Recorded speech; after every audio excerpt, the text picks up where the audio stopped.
نحمده ونصلي على رسوله الكريم أما بعد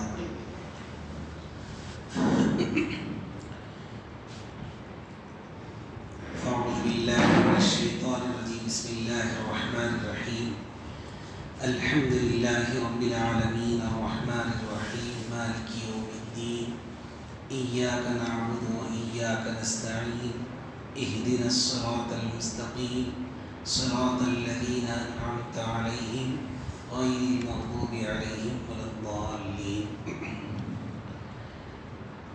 شروع کرتا ہوں اللہ کے نام سے جو بڑا مہربان نہایت رحم والا ہے. تمام تعریفیں اس اللہ کے لیے لائق اور زیبا ہیں جو تمام جہانوں کا پالنہار ہے، جو نہایت رحم اور رحم کرنے والا ہے.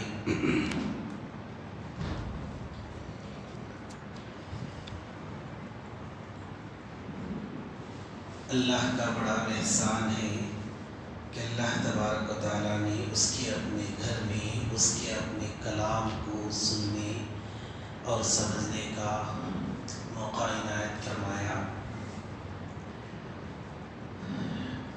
جن لوگوں نے بھی اس کا انتظام کیا ہے بڑی مبارکبادی ہے ان لوگوں کے لیے، کیونکہ قرآن کا جو حق ہے اس کو نہ تو ہم نے سمجھا ہے اور نہ کبھی اس کو سمجھنے کی کوشش کی ہے. چلتے چلتے وہ ساری باتیں ہمارے سامنے آ جائیں گی کہ قرآن کا حق کیا ہے، قرآن ہے کیا چیز. بہرحال ایک اللہ کا کلام ہے. اللہ نے اپنے نبی محمد صلی اللہ علیہ وسلم پر نازل فرمایا، اور جتنی ساری کتابیں ہیں ان کتابوں کی حفاظت کی ذمہ داری نہیں لی سوائے قرآن مجید کے.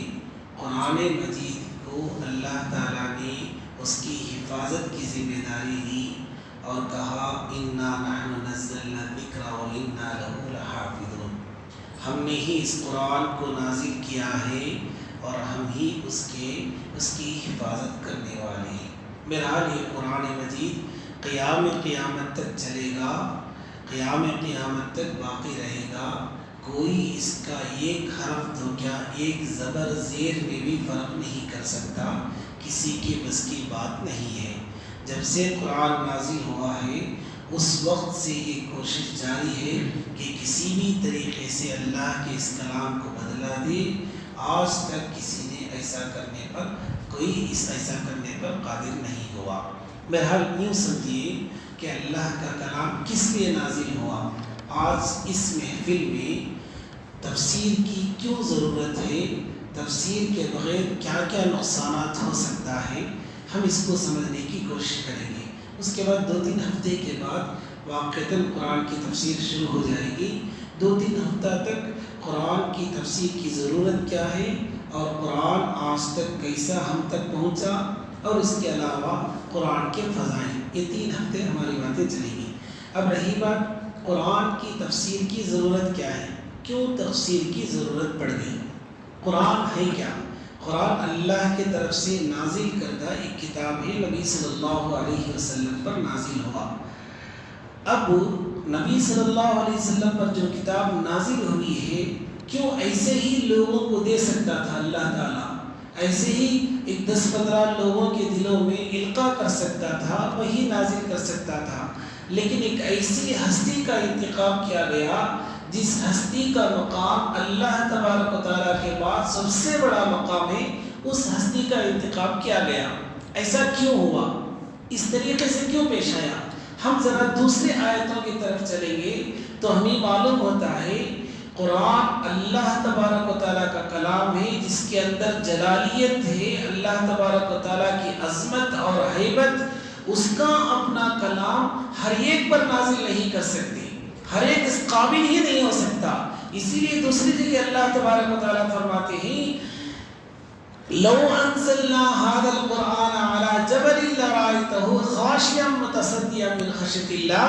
اگر ہم اس قرآن کو پہاڑ پر نازل کرتے تو پہاڑ خوف کی وجہ سے دب جاتا یا ٹکڑے ٹکڑے ہو جاتا، اللہ تبارک و تعالیٰ اس طریقے سے فرماتے ہیں، اور یہ فرماتے ہیں اِنَّا عَرَضْنَا الْأَمَانَةَ عَلَى السَّمَاوَاتِ وَالْأَرْضِ وَالْجِبَالِ فَأَبَيْنَ أَن يَحْمِلْنَهَا، ہم نے زمین کو دیا، آسمان کو دیا، پہاڑوں کو دیا، سارے کے سارے لوگوں نے اس کا انکار کر دیا، پھر ہم نے اس کو انسانوں کو دے دیا۔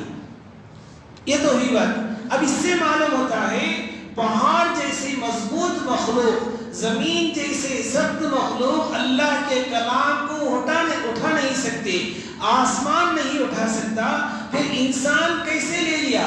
ہونا تو یہ چاہیے تھا کہ ایک حافظ کی زبان سے اگر آیتیں نکلتی تو اس کی زبان ٹکڑے ٹکڑے ہو جاتی، اگر حافظ کے دل میں قرآن بیٹھتا تو اس کا دل چور چور ہو جاتا، یہ ہونا چاہیے تھا، لیکن ایسا کیوں نہیں ہوا؟ ایسا نہ ہونے کی وجہ کیا؟ اس کے لیے کئی مثالیں دیتے۔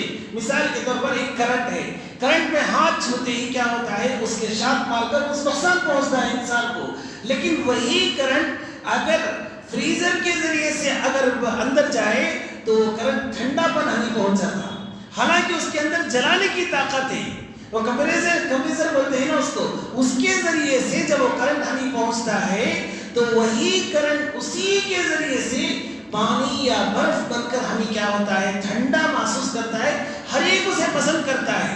یہی صورت اللہ نے کلام کو اپنے نبی پر نازل کیا۔ ملا حسن ایک کتاب ہے، بڑی مختصر میں پڑھائی جاتی ہے، اس کی ایک شرح ہے، اس شرح میں ایک عجیب مثال سے اس بات کو سمجھانے کی کوشش کرتے ہیں۔ ہمیشہ جب بھی ہم بیان کرتے یا کتاب لکھتے کوئی بھی کام ہو، پہلے اللہ کی تعریف کرتے، الحمدللہ رب العالمین، فوراً والصلاۃ والسلام علی رسولہ الکریم، نبی صلی اللہ علیہ وسلم پر درود بھیجتے۔ یہ ہمارا طریقہ ہے۔ ایسا کیوں ہوتا ہے؟ جسم میں، اس کتاب میں مثال دی ہے، جسم ہے، ہمارا جسم ہے، جسم میں 3 چیزیں ہوتی، ایک اگر ہڈی ہے جو بالکل سخت ہے، ایک ہے گوشت جو بالکل نرم ہے، ایک تیسری چیز اس کے اندر ہے، وہ چیز ہے رگیں۔ اب جسم میں یعنی گوشت میں، ہڈی میں ذرا بھی تعلق نہیں دونوں میں، بالکل دونوں آپوزٹ کے ہیں۔ ہڈی میں ایک دم سختی ہے اور گوشت میں ایک دم نرمی ہے۔ اللہ تبارک و تعالیٰ نے تیسری چیز کو پیدا کیا جس کے اندر ہڈی کی سختی بھی پائی جائے اور گوشت کی نرمی بھی پائی جائے، وہ ہے رگیں۔ اب ان رگوں کے ذریعے سے جسم میں گوشت اور ہڈی کو ملاتا ہے، ان رگوں کے ذریعے سے دونوں چیزیں جو سخت ہوتے ہیں آپس میں ملتی ہیں۔ اسی طرح اللہ تبارک و تعالیٰ کی ذات نورانیت ہی نورانیت ہے، مکمل نورانیت ہے، مکمل اللہ تبارک و تعالیٰ کی ذات نورانیت ہے، اور یہاں پر مکمل ترابیت، مٹی ہی مٹی ہے ہماری ذات، ذرا برابر اس میں نور نہیں ہے۔ یہ دونوں کو جمانے کے لیے اگر اللہ کا کلام ڈائریکٹ ہم پر نازل ہو جاتا یا اللہ کا کوئی حکم ڈائریکٹ ہم پر نازل ہو جاتا تو ہم نے برداشت نہیں کر سکتے، ہم فنا ہو جاتے۔ ایک ایسی ہستی کی ضرورت پڑی جس کے اندر نورانیت بھی ہو اور مٹی کی صفت بھی ہو، جس کے اندر نورانیت ہو۔ اللہ تبارک و تعالیٰ فرماتے ہیں اللہ کے نبی کے اندر نور ہے، قرآن میں خود آیتیں ہیں، وجہ ایک آیت قرآن اور نور نازل ہوا۔ اس طریقے سے یہاں نور سے مراد اللہ کے نبی صلی اللہ علیہ وسلم مراد ہے۔ اسی طریقے سے قل انا بشر مثلکم، میں تمہارے جیسا ایک انسان ہوں۔ اللہ کے نبی کے اندر بشریت بھی ہے اور نورانیت بھی ہے۔ اب وہاں سے فیض اللہ کے نبی کی ذات پر نازل ہوتا اور اللہ کے نبی صلی اللہ علیہ وسلم کی طرف سے وہ چیزیں ہمیں ملتی۔ یہی طریقہ ہے۔ اسی طریقے سے پورا سارا قرآن اللہ کے نبی کے سینے پر نازل ہوا۔ اس کی کتنے طریقے؟ تقریباً 6 طریقے ہیں، ہم آئندہ بار بات کریں گے اس بارے میں۔ اللہ کے نبی پر نازل ہوا اور وہ قرآن وہاں سے ہمیں ملا۔ اگر درمیان میں ہمارے نبی صلی اللہ علیہ وسلم نہ ہوتے تو کوئی انسان اللہ کے کلام کو برداشت کرنے کے قابل نہیں ہوتا، کوئی انسان اللہ کے کلام کو برداشت کرنے کے قابل نہیں ہوتا۔ بہرحال یہ کہنا چاہتا ہوں کہ قرآن کی عظمت اور قرآن کا جو اللہ تبارک و تعالیٰ کی طرف سے اسے جو مقام ملا ہے، بڑا اونچا مقام ملا ہے، لیکن ہم لوگوں کے ہاتھوں میں اس کا کوئی احترام نہیں، کوئی احترام نہیں۔ حالانکہ ابھی بتلا رہے تھے ڈاکٹر صاحب کہ اس کے اندر دیکھنا ثواب، چھونا ثواب، یہ ساری چیزیں ثواب ہی ثواب۔ ایک حدیث میں آتا ہے ایک آدمی بوڑھا ہو گیا، پڑھنا چاہتا ہے، سب سے پہلے یاد رکھ لیں یہ کتاب ہمیشہ ہر ایک کو یاد ہونے والی کتاب ہے۔ اس کتاب کا یہی معجزہ ہے۔ کوئی یہ کہہ نہیں سکتا، جتنی بھی عمر ہو یہ کہہ نہیں سکتا۔ ہاں ایک آدمی عمر ہونے کے بعد اسے یاد کرنا چاہتا ہے، اسے وقت نہیں ملا، پھر بھی یاد کرتا ہے، کوشش کرتا ہے، بالکل اسے یاد نہیں ہو رہا تھا یا وقت نہیں مل رہا تھا، اور اللہ کے کلام کو دیکھ کر یہ سوچتا ہے کہ اتنا بڑا کلام، سب سے بڑی کتاب، دنیا کی کوئی کتاب اس کے مقابلہ نہیں کر سکتی، ایسی کتاب کو میں یاد نہیں کیا، یا اللہ مجھے معاف کر دے۔ روتا ہے، اگر روتے روتے اس کی آنکھوں سے آنسو صرف اس وجہ سے ٹپک گیا کہ میں نے اللہ کے کلام کو نہیں پڑھا، اللہ کے کلام کو حاصل نہیں کیا، اگر اس کی وجہ سے اس کی آنکھوں سے آنسو نکل آئے، حدیث میں آتا ہے وہ آدمی قیامت میں حافظوں میں شمار ہوگا۔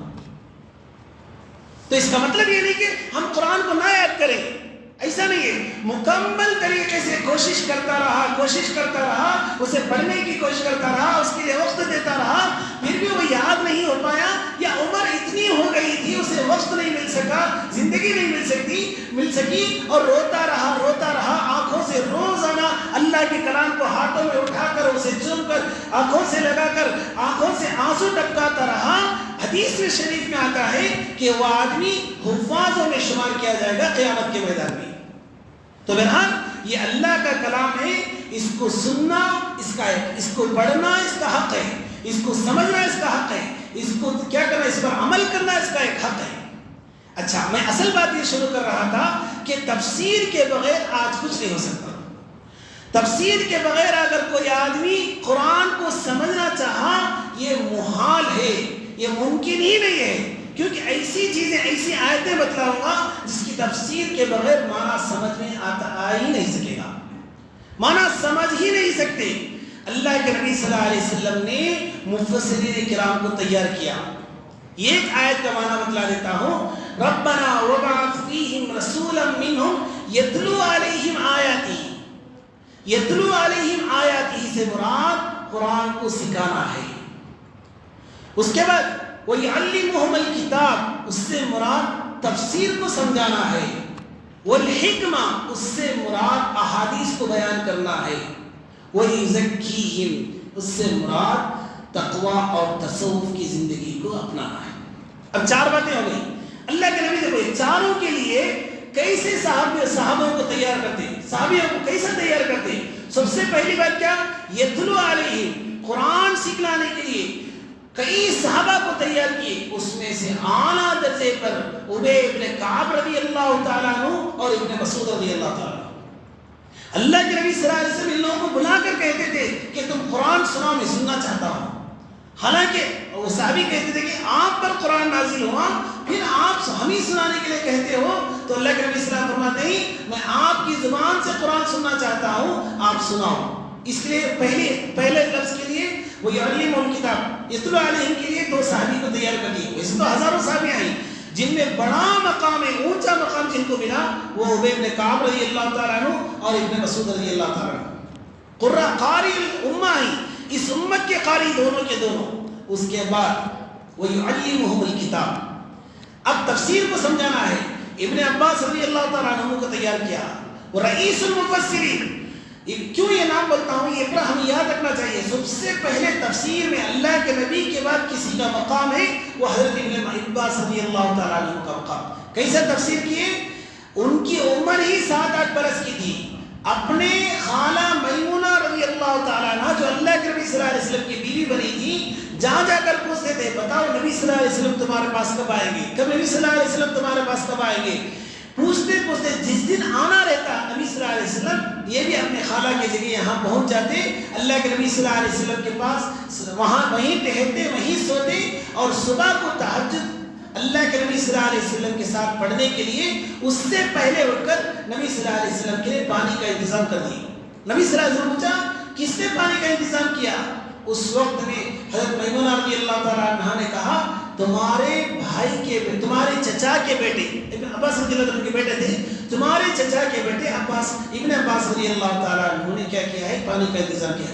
اس وقت میں ایک لفظ نکلا اللہ کے نبی کی زبان سے، اللہم فقہہ فی الدین وعلمہ القرآن الکریم، یا اللہ ان کو دین کی سمجھ عطا کر اور قرآن کریم کو سکھلا دے۔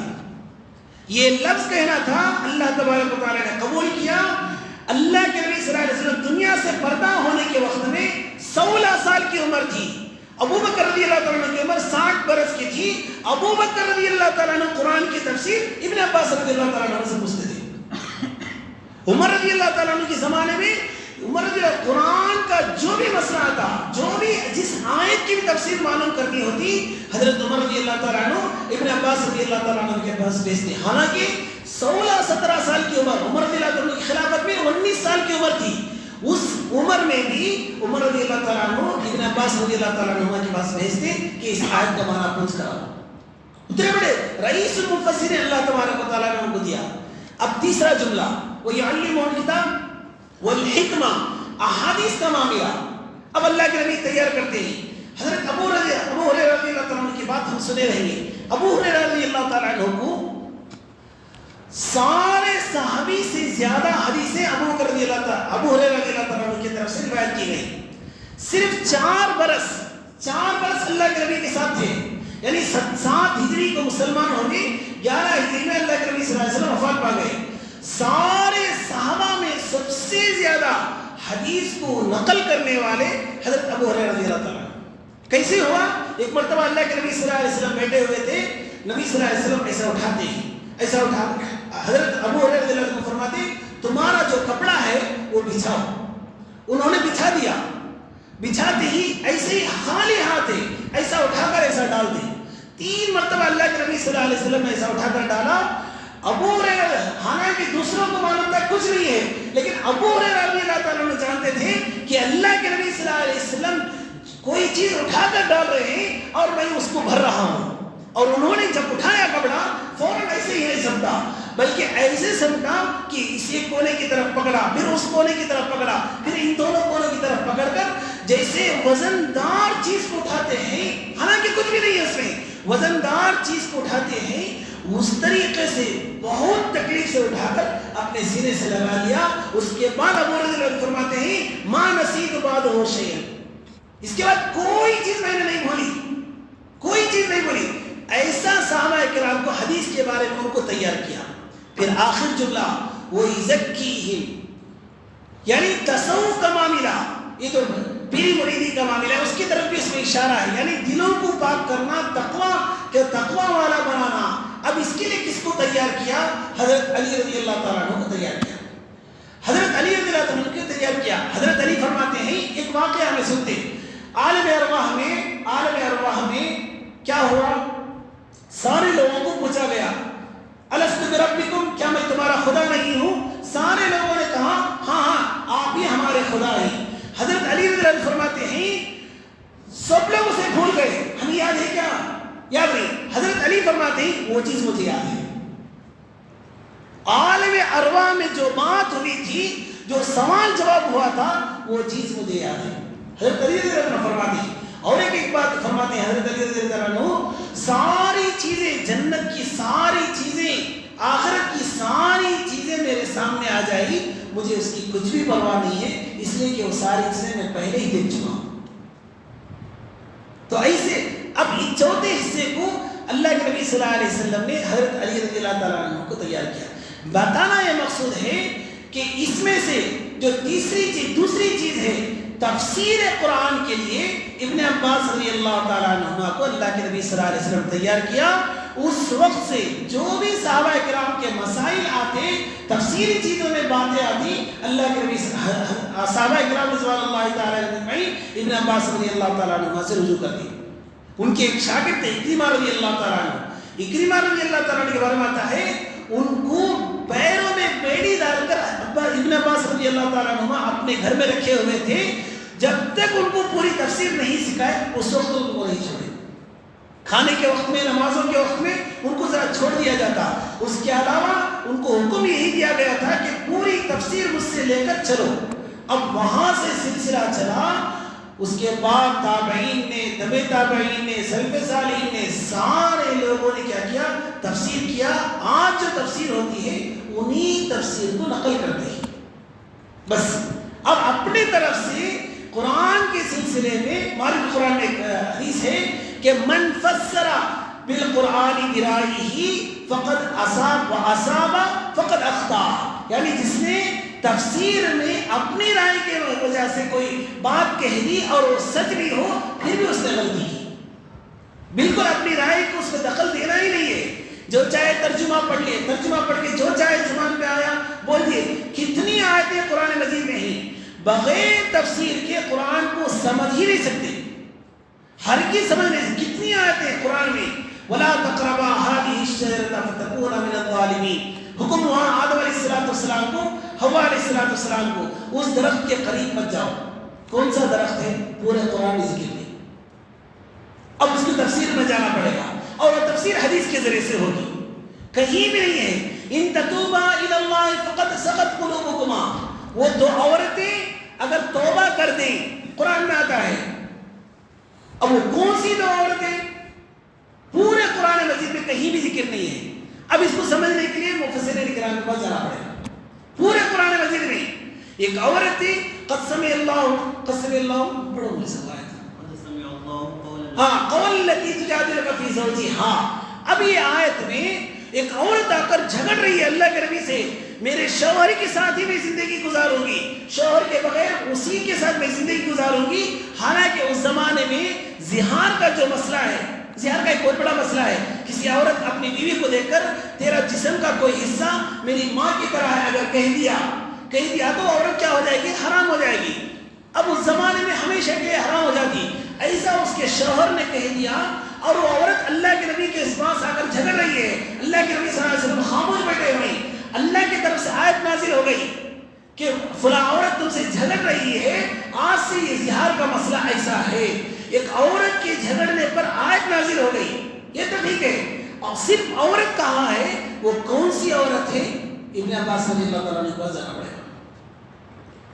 ہرگز اس کے بغیر کسی بھی طریقے، ایسے قرآن مجید میں ہزاروں آیتیں ہیں بغیر تفسیر کے ہم اس کو بالکل سمجھ نہیں سکتے۔ اور دوسری اہم بات یہ ہے، تفسیر کو صرف ترجمہ کر کے بعض لوگ جو قرآن شریف پڑھ لیتے ہیں، یہ بہت بڑی غلطی ہے۔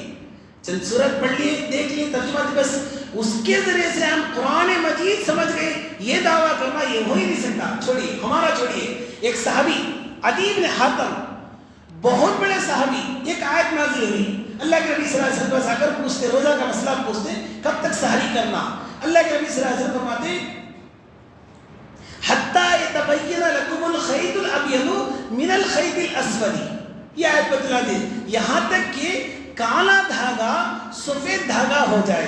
قرآن کی آیت ہے، یہاں تک کہ کالا دھاگا سفید دھاگا ہو جائے۔ اب مشہور واقعہ، تکے کے نیچے رکھ کر سفید کالا دھاگا رکھ لیے، رکھ کر اٹھا کر دیکھتے، ابھی سفید نہیں ہوا، پانی پیتے، پھر تھوڑی دیر بعد اٹھا کر دیکھتے، ابھی سفید نہیں ہوا، موز کھا لیے، پھر تھوڑی دیر بعد ایسا ہی چلتا رہا، صبح کا اجالا ہو گیا۔ اللہ کے حالانکہ صحابی ہیں وہ، اللہ کے نبی صلی اللہ علیہ وسلم کے پاس آئے، آ کر کہنے لگے اے اللہ کے نبی، میں کالا دھاگا تکے کے نیچے رکھ کر سویا، صبح میں دیکھتا ہوں یہ دھاگا سفید ہی نہیں ہوا، میں اب تک کھا رہا ہوں۔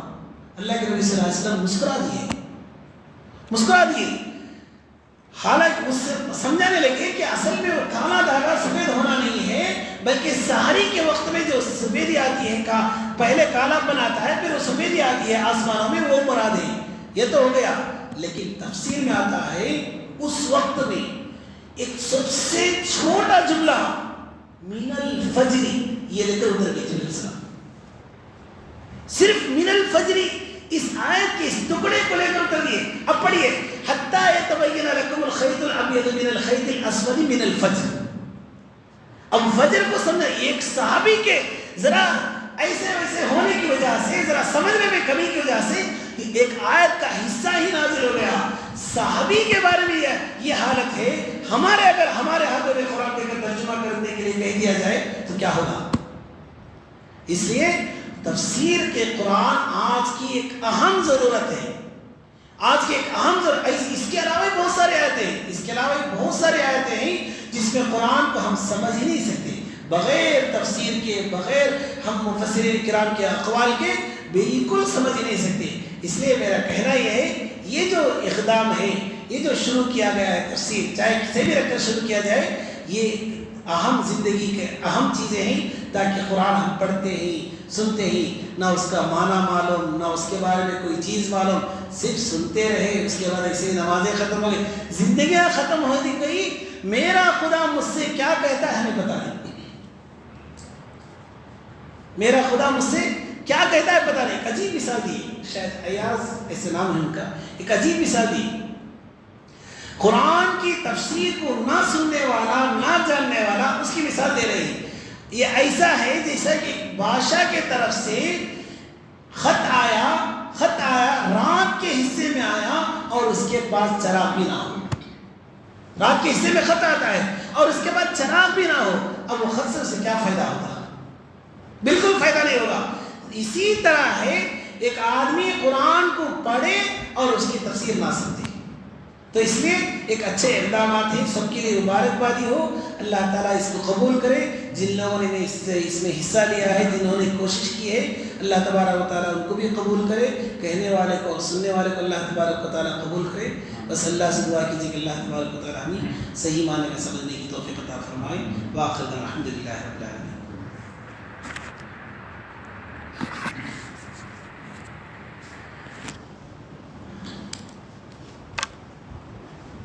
لك الحمد لك الشكر يا الله، اللهم صل على سيدنا محمد وعلى آل سيدنا محمد وبارك وسلم عليه۔ ربنا ظلمنا أنفسنا وإن لم تغفر لنا وترحمنا لنكونن من الخاسرين۔ اللهم يا أول الأولين، اللهم يا آخر الآخرين، اللهم يا ذا القوة المتين، اللهم يا راحم المساكين، اللهم يا أرحم الراحمين، اللهم يا حنان يا منان، اللهم يا ديان يا سبحان، اللهم يا حي يا قيوم، اللهم يا بديع السماوات والأرض، اللهم يا ذا الجلال والإكرام، اللهم يا ذا الجلال والإكرام، اللهم يا ذا الجلال والإكرام، يا أحد الصمد الذي لم يلد ولم يولد ولم يكن له كفوا أحد، يا أرحم الراحمين ويا أكرم الأكرمين، یا اکرم الاکرمین، یا اکرم الاکرمین۔ اے اللہ ہم سب کی گناہوں کو معاف فرما، یا اللہ ہم سب کی خطاؤں کو درگزر فرما، یا اللہ ہمیشہ گنہگار ہیں، مولا ہمیشہ خطا کار ہیں، گناہوں میں ڈوب چکے ہیں، یا اللہ ہمارے سارے گناہوں کو تو معاف فرما، دن کے اجالے میں کیے گناہوں کو معاف فرما، رات کے اندھیرے میں کیے گناہوں کو معاف فرما، جان کر کیے گناہوں کو تو معاف فرما، انجانے میں کیے گناہوں کو تو معاف فرما۔ اے اللہ ہماری عزت کی حفاظت فرما، ذلت سے حفاظت فرما، قلت سے حفاظت فرما، علت سے حفاظت فرما، بیماریوں سے حفاظت فرما، پریشانیوں سے حفاظت فرما، اچانک کے حادثات سے ہماری حفاظت فرما، اچانک کی موت سے ہماری حفاظت فرما، بغیر توبہ کے مرنے سے ہماری حفاظت فرما، راستوں پر مرنے سے ہماری حفاظت فرما، ڈاکٹروں کے حوالے ہونے سے ہماری حفاظت فرما۔ اے اللہ موت سے پہلے کلمہ نصیب فرما، اے اللہ سجدے کی حالت میں موت عطا فرما، حرمین شریفین کی موت عطا فرما۔ اے اللہ ہمارے گھروں میں برکتیں نازل فرما، رحمتیں نازل فرما، لڑائی جھگڑوں کو ختم فرما، اتحاد اتفاق کی زندگی عطا فرما۔ اے اللہ دین پر چلنا آسان فرما، گھروں میں دینداری پیدا فرما، عورتوں میں دینداری پیدا فرما، اے اللہ بچوں میں دینداری پیدا فرما، اے اللہ ہمارے بچوں کی حفاظت فرما، اے اللہ دائیں سے بائیں سے ہر اعتبار سے ہمارے بچوں کی حفاظت فرما، ان کے ایمان کی حفاظت فرما، قیامت تک آنے والی نسلوں کی ایمان کی حفاظت فرما۔ اے اللہ ہماری کمائی میں برکتیں عطا فرما، تجارت میں برکتیں عطا فرما، حلال روزی عطا فرما، حرام روزی سے پوری حفاظت فرما۔ اے اللہ یہاں جتنے لوگ ہاتھ اٹھائے بیٹھے ہیں ان کے سارے مقاصد کو تو جانتا ہے مولا، کہ اللہ ان کی جائز مقاصد تو پورا فرما، جس طرح سے جو پریشانی ان کی پریشانی کو دور فرما، جو قرض سے پریشانی ان کے لیے اچھی ادا کرنے کے لیے اچھی شکل صورتیں پیدا فرما، یا اللہ جو بیماری کی وجہ سے پریشانی ان کو صحت عاجلہ کاملہ عطا فرما، یا اللہ ہماری اس دعا کو اپنے فضل سے حضور پاک صلی اللہ علیہ وسلم کے صدقے سے قبول فرما۔ ربنا آتنا فی الدنیا حسنہ وفی الآخرة حسنة وقنا عذاب النار۔ صلی اللہ تعالی وسلم علی خیر خلقہ محمد وآلہ وأصحابہ اجمعین برحمتک یا ارحم الراحمین۔